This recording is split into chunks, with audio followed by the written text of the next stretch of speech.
Hi guys, so it is 12:41 a.m. on Friday. I haven't gone to bed yet, so it's still Thursday to me. I'm one of those people where I don't consider it the next day until I've gone to bed because why on earth would I think it's the next day yet? So it's probably not a good idea for me to do a video blog while still emotional. But I'm gonna do it anyways. Because I can. He said I was too nice. Too nice to have sex with. Which, at first, I was like, do you even know who the fuck I am? Like, have you met me? I'm not known for being nice. I'm known for a little bit, but nice? You can ask any one of my friends, and I'm pretty sure the first thing that comes out of their mouth is not going to be nice. I'm pretty sure they won't say nice. They might say funny, they might say smart. They will definitely say honest, sarcastic. I'm sure some of them will say that I'm a bitch, which I'm totally okay with.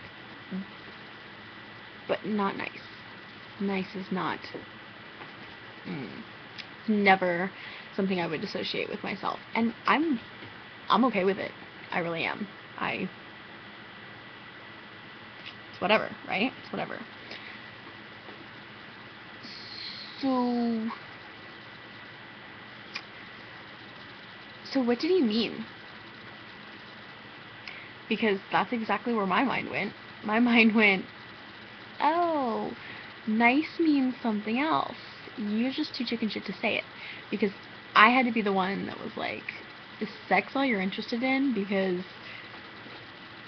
if it is, like, on the first date, the very, like, first thing that we mentioned when we started talking about, like, intimacy and stuff like that, or, like, what we're looking for, I was like, I don't believe in marriage, really, so I'm not looking for marriage, and I'm not looking for sex. I don't, that's not important to me.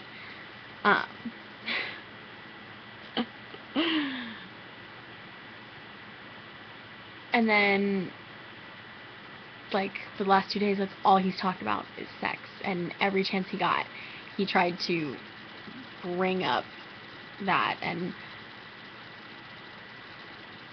okay, like, I don't do the whole sexting thing, it's so awkward.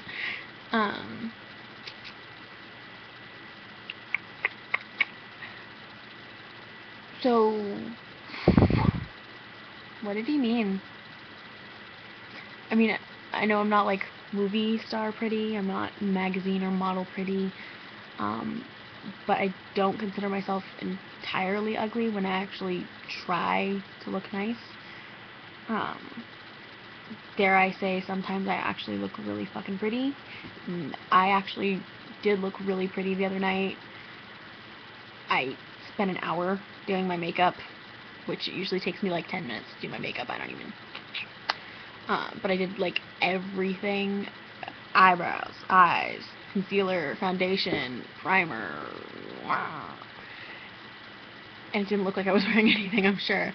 But I tried really hard to look really nice. And I spent a lot of time on my outfit, and you know, I just straightened my hair and then clipped my bangs back with a little, and I thought it looked cute. But apparently, somewhere, something happened, and I don't know what it was. And when I tried to talk to my best friend, who I should know better than to ask her for any kind of dating advice because we're in two totally different leagues. She's really pretty and has big boobs, and everyone always loves her, and she has guys that line up around the block and a waiting list to date her that probably stretches longer than Santa Claus's Not Your Nice list. And this is who I go to for advice. who's like, I've never had to go to a bar to pick up guys. I've never had to go on the internet to pick up guys. You've never had to go anywhere to pick up guys, Brittany. You've never in your life had to actually work to find someone interested in you. And that's not your fault. You're just lucky. And everybody says, don't try. Don't look for it. Don't. And I don't understand that.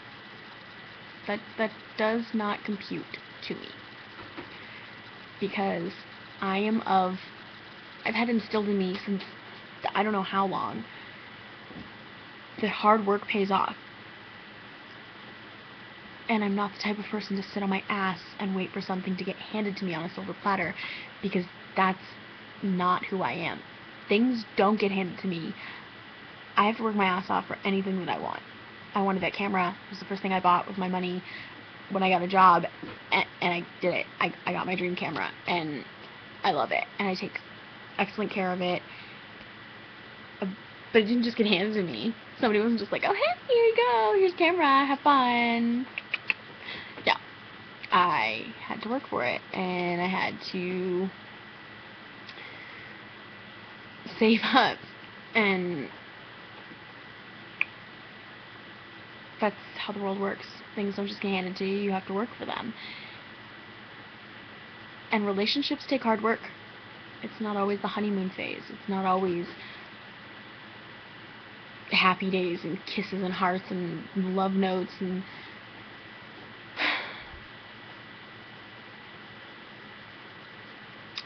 I'm just at my wit's end, because people have tried to give me advice on where to go. Don't go to a bar, don't find them online. I don't like going to bars.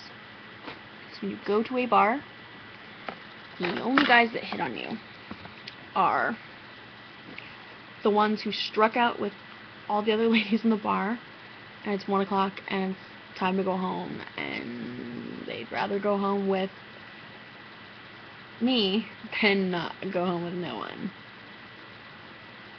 And that's awful. You know, when I'm out with my friends, I'm never the first girl that a guy strikes up a conversation with. Never. And that's fine. I'm normally the DD, so I'm also normally the mama hen who makes sure her friends are okay. And it's whatever. That's every circle of friends has one, I guess. And I've never really thought about it, and I've never really been upset about it before until now. Until I'm almost 25 and all my friends who have somebody are giving me advice on how they found their somebody. And there was that movie that was called He's Just Not That Into You, and the whole motto was, you're not the exception, you're the rule. All my friends are the exception, and I'm the rule. Great, great, great.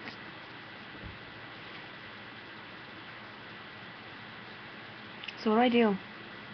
Because I've tried bars, I've tried online, I refuse to date anyone I work with, and since I don't have a job right now and I'm going to cosmetology school, the likelihood that the guys that I will have class with being straight is pretty slim.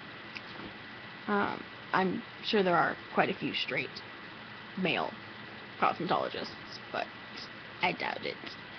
In my class anyways. And,